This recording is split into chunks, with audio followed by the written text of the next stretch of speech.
Shalom. Selamat pagi semuanya. Puji nama Tuhan, kita dapat berkumpul lagi. Kita akan memulai ibadah kita pada pagi hari ini. Walaupun kita di rumah saja, biarkan kita tetap semangat untuk memuji dan membesarkan nama Tuhan. Sebelum itu, mari kita satu di dalam doa. Terima kasih Bapa, terima kasih Yesus. Kami dapat bangun pada pagi hari ini dengan kesehatan dan kekuatan dari yang Kau berikan Tuhan. Tiba saatnya Tuhan, kami akan memulai ibadah kita. Mari Kau siapkan hati dan pikiran kita. Biarkan Kau berkati ibadah kita dari awal, pertengahan hingga akhirnya, hingga nama-Mu saja yang dimuliakan. Terima kasih Yesus, kami sudah berdoa di dalam nama Tuhan Yesus. Haleluya, amin.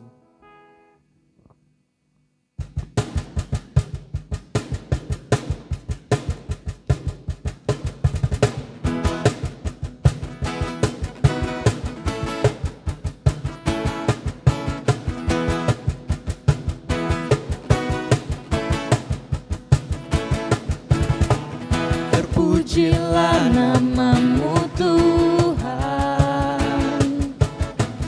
kuat dan penuh kemuliaan. Satu suara kami nyatakan, kebesaran-Mu tetap selamanya. Terpujilah nama-Mu Tuhan, ajaib dan penuh keagungan.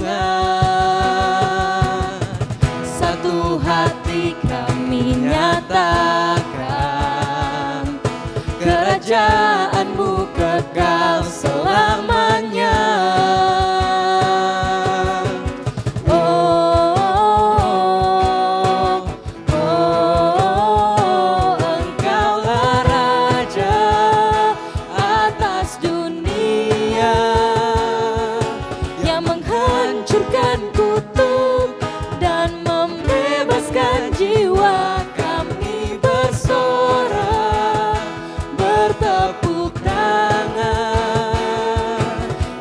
Tuhan berjaya dan memerintah untuk selamanya. Terpujilah nama-Mu Tuhan, ajaib Tuhan, ajaib dan penuh keagungan. Satu hati kami nyatakan, kerajaan-Mu kekal selamanya.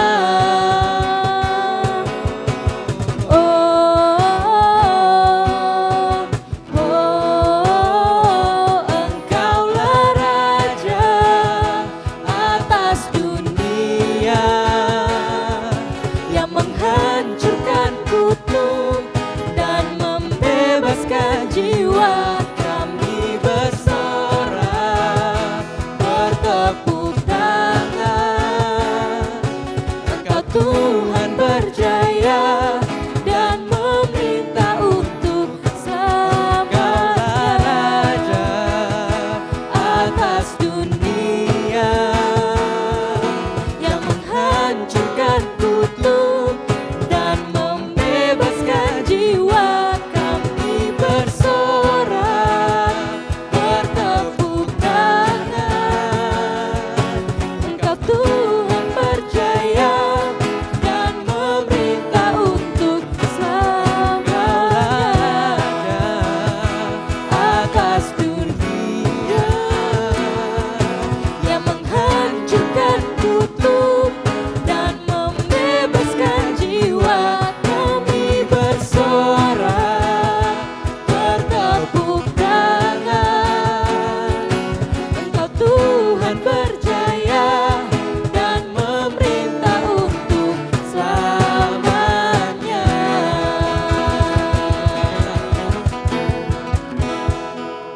Kita semua tahu kalau firman merupakan hal yang sangat penting bagi hidup kita. Oleh karena itu, sebelum kita memasuki firman-Nya, mari kita satu dalam pujian.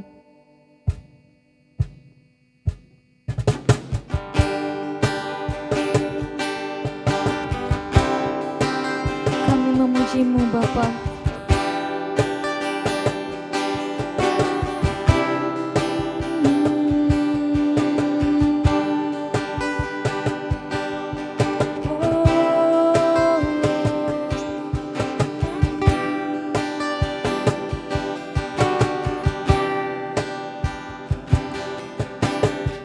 Besar dan ajaiblah karya-Mu, adil dan benarlah jalan-Mu, Raja segala bangsa yang maha kuasa, mulia nama-Mu.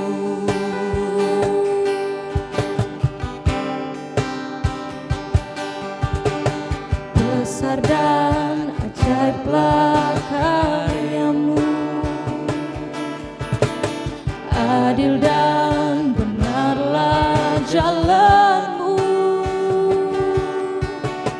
Raja segala bangsa yang maha kuasa, mulia nama-Mu.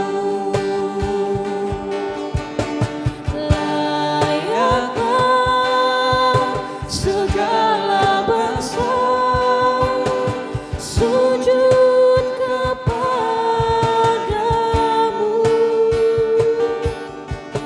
sebab Kau Allah yang kudus, layak disembah.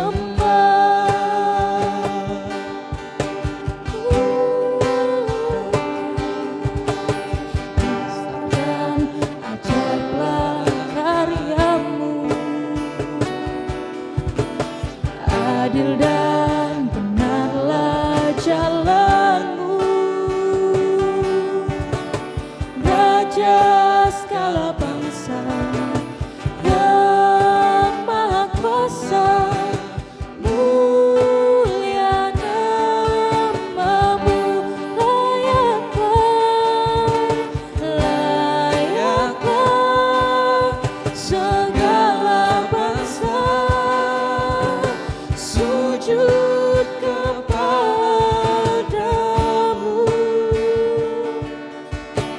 sebab Kau Allah yang kudus, layak disembah.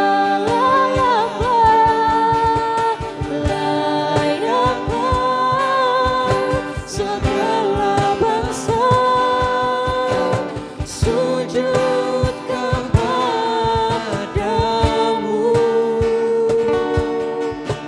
sebab Kau Allah yang kudus, layak disembah. Haleluya.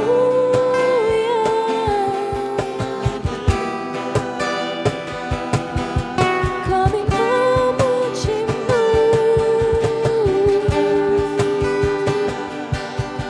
Oh.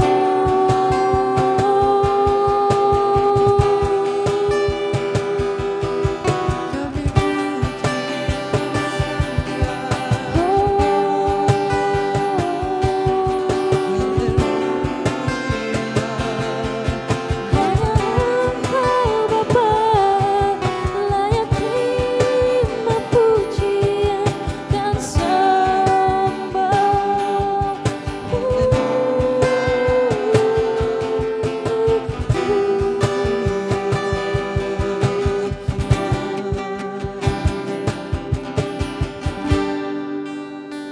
Is enough for me. Christ is enough for me.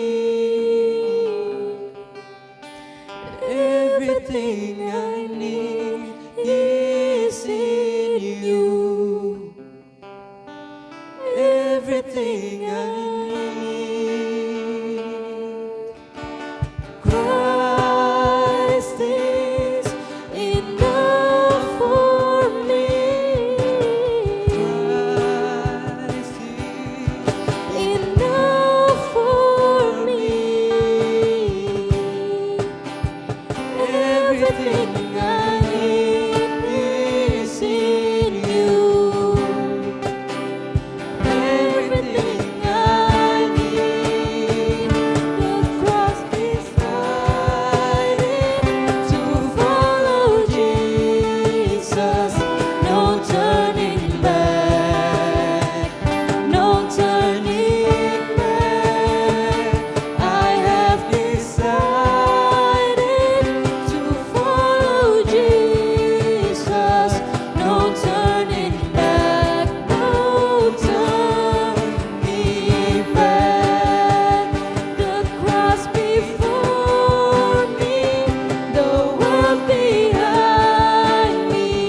Ya, puji nama Tuhan, Shalom.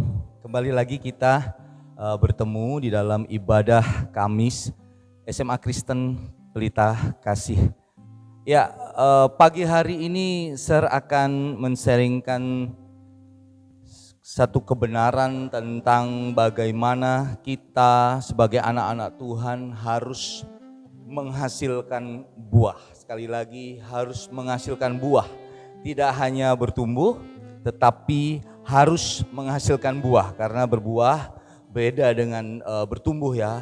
Bertumbuh adalah sesuatu proses di mana kita mengalami progres, mengalami peningkatan, tetapi fokusnya diri sendiri. Tetapi kalau berbuah kita menghasilkan sesuatu dan kemudian nantinya bisa berdampak bagi banyak orang. Ya, itu beda dari bertumbuh dan berbuah. Oke, kita akan buka langsung kebenaran firman Tuhan yang terambil di dalam Lukas pasal yang ke-13 ayat 6 sampai 9. Sekali lagi Lukas pasal yang ke-13 ayat 6 sampai 9. Saya akan bacakan buat kita semua. Lalu Yesus mengatakan perumpamaan ini, seorang mempunyai pohon ara yang tumbuh di kebun anggurnya, dan ia datang untuk mencari buah pada pohon itu, tetapi ia tidak menemukannya. Lalu ia berkata kepada pengurus kebun anggur itu, "Sudah 3 tahun aku datang mencari buah pada pohon ara ini dan aku tidak menemukannya. Tebanglah pohon ini, untuk apa ia hidup di tanah ini dengan percuma?" Jawab orang itu, "Tuan, biarkanlah dia tumbuh tahun ini lagi. Aku akan mencangkul tanah di sekelilingnya dan memberi pupuk kepadanya. Mungkin tahun depan ia berbuah, jika tidak, tebanglah dia." Wow, waktu Sir baca kebenaran firman ini, Sir sangat diberkati. Ada beberapa prinsip-prinsip atau nilai-nilai atau pesan yang disampaikan di dalam perumpamaan ini ya, yang menjadi catatan Sir.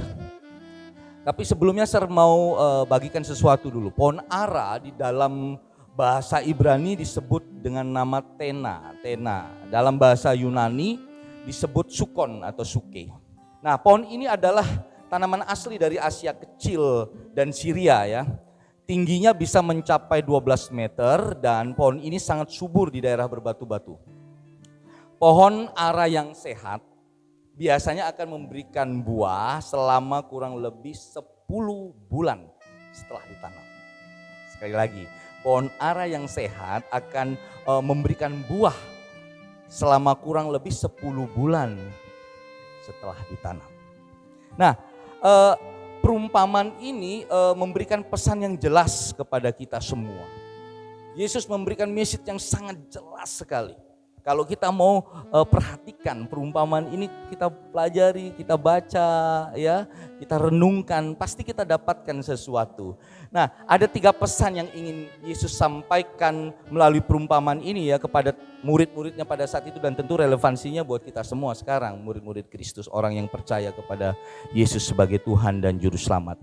Ada 3 pesan atau ada 3 nilai, 3 fakta yang ingin disampaikan kepada Yesus, kepada kita semua. Yang pertama di dalam catatan Sir, yang pertama kerinduan Yesus berharap mendapatkan buah. Di ayat 6, coba perhatikan ayat 6. Lalu Yesus mengatakan perumpamaan ini, seorang mempunyai pohon ara yang tumbuh di kebun anggurnya dan ia datang untuk mencari buah pada pohon itu, tetapi ia tidak menemukannya.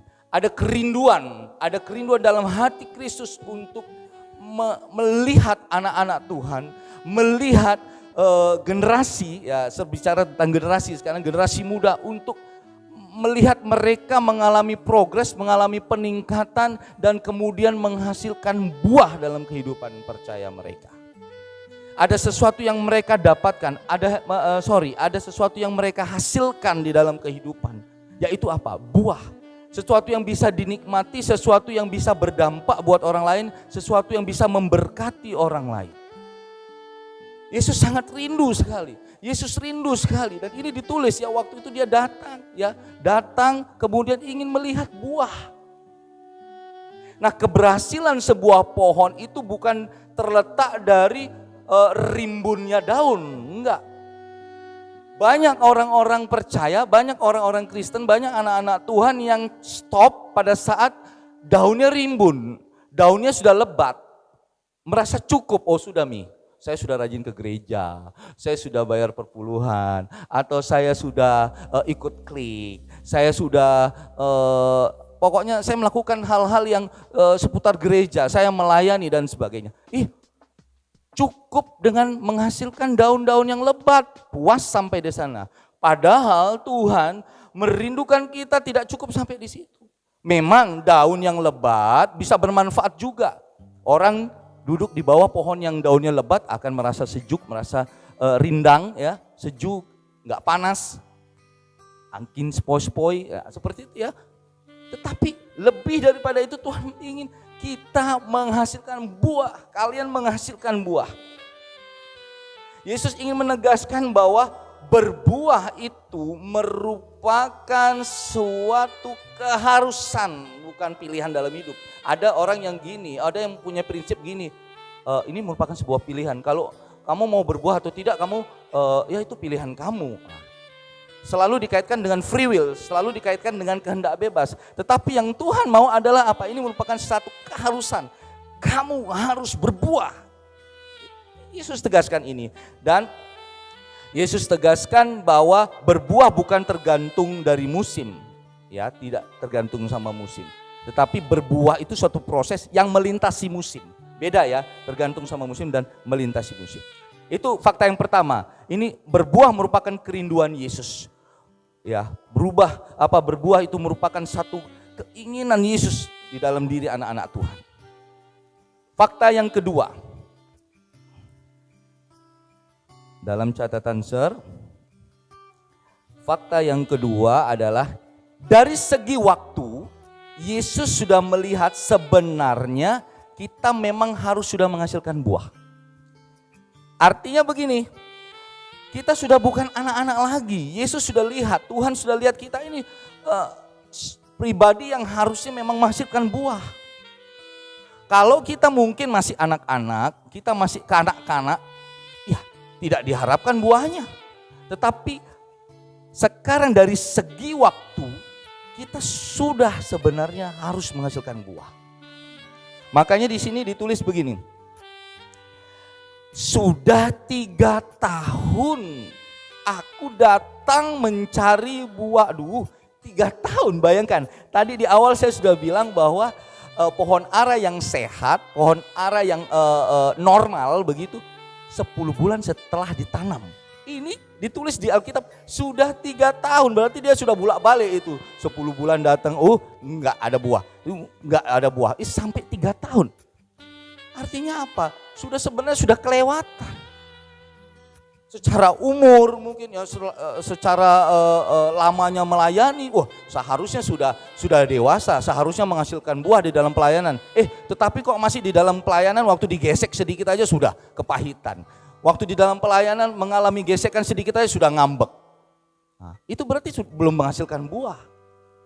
Padahal dari segi waktu harusnya kita sudah menghasilkan buah. Ini fakta yang kedua ya, atau nilai yang kedua yang disampaikan oleh Yesus. Nah, banyak dari kita yang sulit menghasilkan buah oleh karena apa? Yang tadi di awal saya bilang terlalu cepat puas dengan hanya berdaun lebat, baru pohonnya tinggi, ya pelayanannya sudah sukses.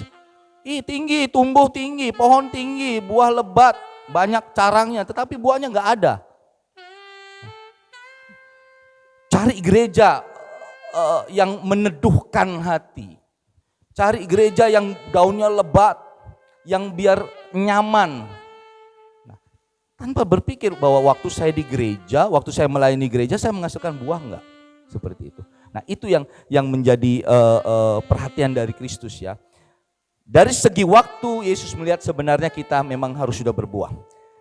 Nah, yang ketiga, nilai yang ketiga yang ingin disampaikan oleh Kristus adalah Yesus tidak kompromi dengan orang yang tidak produktif atau tidak berbuah.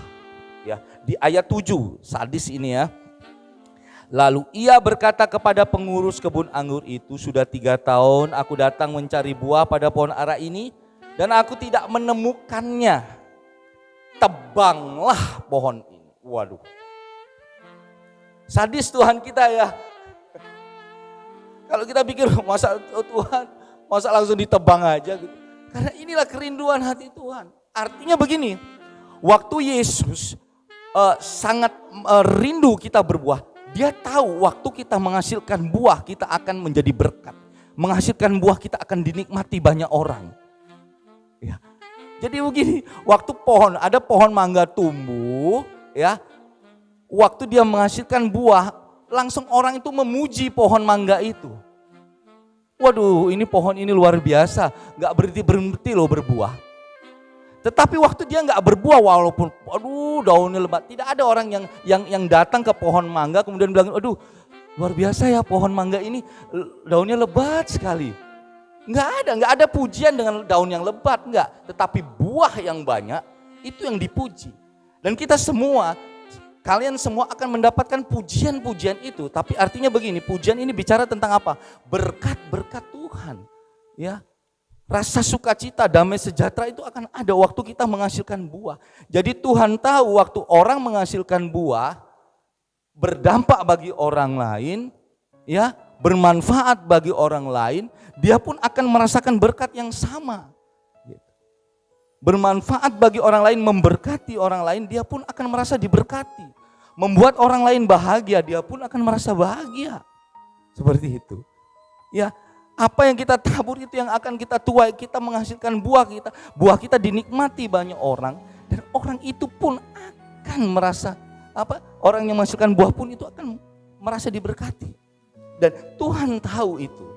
Makanya Tuhan tegas di sini ya. Yesus sangat tegas dan serius soal perkara ini. Ketika Yesus mendapatkan pohon yang tidak berbuah, dia memerintahkan untuk segera memotong. Di kisah yang lain di Matius 21 ayat 9 bahkan pernah keluar kutukan dari Tuhan kepada pohon ara. Pohon ara itu dikutuk langsung karena apa? Enggak menghasilkan buah. Tuhan waktu itu lewat sedang lapar, enggak hasilkan buah. Padahal secara umur harusnya menghasilkan buah.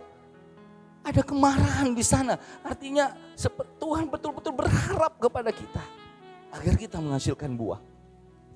Tebang ini berbicara apa? Terputus dari sumber kehidupan. Waduh, kalau sudah ditebang pasti ujung-ujungnya layu mati. Dicampakkan. Enggak bermanfaat. Ya. Hidup enggak bermanfaat, hidupnya enggak bisa memberi dampak, kemudian enggak bermanfaat. Sia-sia kalau bahasa rohaninya ya. Hidup yang sia-sia. Ya, tebang ini terputus dari sumber aliran makanan. Sumber berkat terputus. Sumber damai sejahtera terputus, sumber sukacita terputus. Tebang. Waduh, bahasanya ini buat takut juga ini. Waduh, ini tebang ini enggak main-main. Tebang ini bukan bicara tentang apa ya, dicongkel begitu, tidak. Tebang itu langsung terputus dari sumber. Jelas ya kerinduan Tuhan ini, sehingga sampai Tuhan nggak kompromi dengan orang-orang yang tidak produktif. Itu tiga fakta, pesan yang ingin disampaikan Yesus dalam perumpamaan ini. Tetapi ada hal satu yang menarik lagi sebagai tambahan. Di ayat 8, sepertinya ada pembelaan bagi kita yang nggak berbuah nih, gitu loh. Ada pribadi-pribadi yang nggak mengalami pertumbuhan kemudian nggak berbuah. Ada seperti pembelaan di ayat 8. Menarik ini ya. Jawab orang itu, Tuan, ya. Jadi ada dua orang ya. Orang yang memiliki pohon dan orang yang mengelola itu ya. Mengelola kebun itu. Jadi orang yang mengelola kebun itu dia bilang begini, Tuan, biarkanlah dia tumbuh tahun ini lagi. Dia bilang begitu ya. Aku akan mencangkul tanah sekelilingnya dan memberi pupuk kepadanya. Mungkin dia bilang begitu. Dia nggak bilang pasti ya. Dia tetap bisa bilang mungkin tahun depan ia berbuah. Jika tidak ya sudah deh, tebanglah. Nah, kayak begitu ya. Artinya begini. ada satu kesempatan. Ini bicara tentang kesempatan. Mungkin saat ini kalian berpikir, aduh saya nggak layak nih sir, saya nggak pantas, atau saya nggak pernah melakukan hal-hal yang menyenangkan hati Tuhan, saya berdosa, atau saya nggak kudus, atau saya hidup melakukan hal-hal yang tidak menyenangkan hati Tuhan. Gak mungkin saya menjadi orang-orang yang dikategorikan produktif, apalagi berbuah. Saat ini kalian mungkin berpikir seperti itu. Sir, saya banyak masalah sir. Sir, saya gak punya kesempatan untuk melayani Tuhan. Sir, saya gak punya kesempatan untuk bisa memberi yang terbaik buat gereja. Apalagi di sekolah. Saya seperti anak bawang, saya seperti anak-anak yang gak diperhitungkan. Saya gak layak sir. Banyak anak-anak kemudian yang berpikir bahwa dia nggak bisa berbuah. Tuhan tadi bilang tidak kompromi. Tetapi kebenaran firman Tuhan menambahkan di sini di ayat 8. Berbicara tentang apa? Kesempatan. Kalian masih diberi kesempatan untuk yuk come on, ayo kita bangkit. Kita bangkit kemudian hasilkan buah. Bertumbuh kemudian hasilkan buah. Ada anak-anak yang mungkin merasa nggak mampu selama ini, coba temukan potensimu sekarang. Pasti ada, saya yakin pasti ada. Ya, Porseni banyak melakukan lomba-lomba. Saya sudah lihat ada anak-anak yang diam-diam ternyata waktu buat poster, waduh gila hasilnya keren sekali. Ada banyak anak-anak yang malu-malu ketika baca puisi, ternyata keren sekali. Artinya apa? Ada kesempatan pada saat kita merasa bahwa kita nggak bisa berbuah, Alkitab melakukan pembelaan kepada kita. Tuhan, biarkanlah dia tumbuh tahun ini lagi. Aku akan mencangkul tanah sekelilingnya. Ada kesempatan tanah di sekelilingmu yang mungkin kemudian kamu rasa itu sebagai sebuah masalah, pergumulan hidupmu, persoalan-persoalan, tekanan-tekanan dalam hidupmu. Mungkin kamu ada masalah di keluarga, tanahmu gak subur, di sekelilingmu kacau semua. Ada semak-semak belukar yang mengganggu. Alkitab menuliskan apa? Bahwa Alkitab akan firman Tuhan akan membantumu. Tuhan akan berikan kesempatan kepadamu untuk mencangkul tanah di sekelilingmu sehingga menjadi subur, kemudian bisa berbuah. Jangan pernah kalah sama masalah, nak.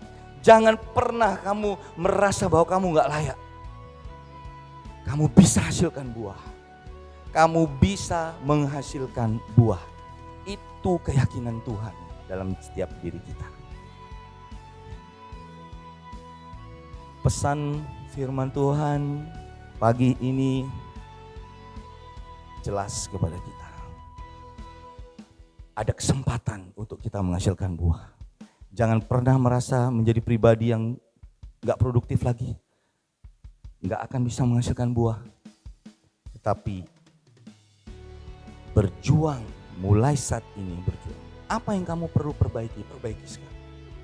Apa yang perlu kamu pelajari sekarang. Masa pandemi ini banyak waktu kamu di rumah. Ya, pelajari sesuatu yang mungkin kamu nggak bisa paham selama ini. Bisa kamu pelajari. Temukan potensi-potensi dalam dirimu. Potensi itu seperti benih, nak. Kalau benih di dalam genggaman kita, kalau hanya ada di dalam genggaman kita, dia akan tetap menjadi benih. Tetapi waktu kamu berjalan keluar, kamu cari tanah, kamu cangkul tanah, kamu taruh itu benih di tanah, kemudian kamu timbul dengan tanah, kemudian kamu sirami. Waktu dia tumbuh kamu pagari biar enggak dimakan sama ternak, sama unggas. Ya, akan tumbuh menjadi pohon. Tetapi kalau kamu hanya taruh di tanganmu, hanya tetap menjadi sebuah benih. Itu potensi. Sekali lagi pesan Sir kepada kita semua bahwa hasilkan buah. Bertumbuh dan menghasilkan buah. Jadilah pribadi-pribadi yang menjadi berkat, pribadi-pribadi yang memotivasi, pribadi-pribadi yang menyebarkan sesuatu yang positif, sesuatu yang bermanfaat, ya. Dan tentunya Tuhan akan tertarik dengan apa yang kita lakukan. Ya, Tuhan akan memberkati kita semua. Selamat berjuang untuk menjadi pribadi-pribadi yang menghasilkan buah. Tuhan Yesus memberkati. Kita akan menutup ibadah kita pada pagi hari ini. Mari kita angkat suatu pujian.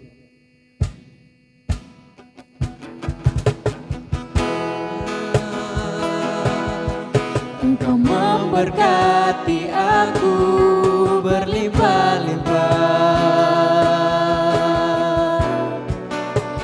dan memperluas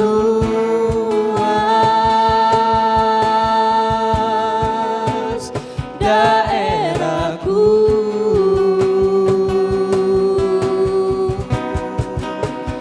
Dan kiranya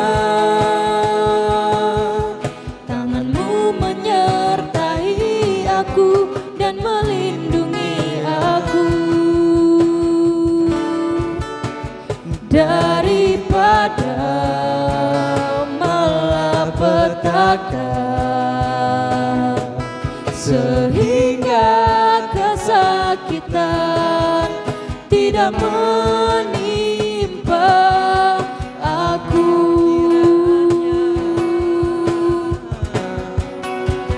Kiranya Engkau memberkati aku berlimpah-limpah dan memperluas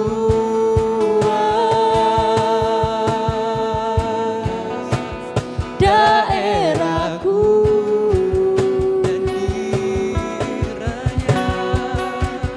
Dan kiranya tanganmu menyertai aku dan melindungi aku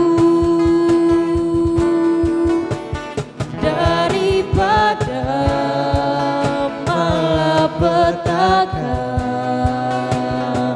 sehingga kesakitan tidak menimpa aku. Tuhan mendengarkan dan jawab doaku.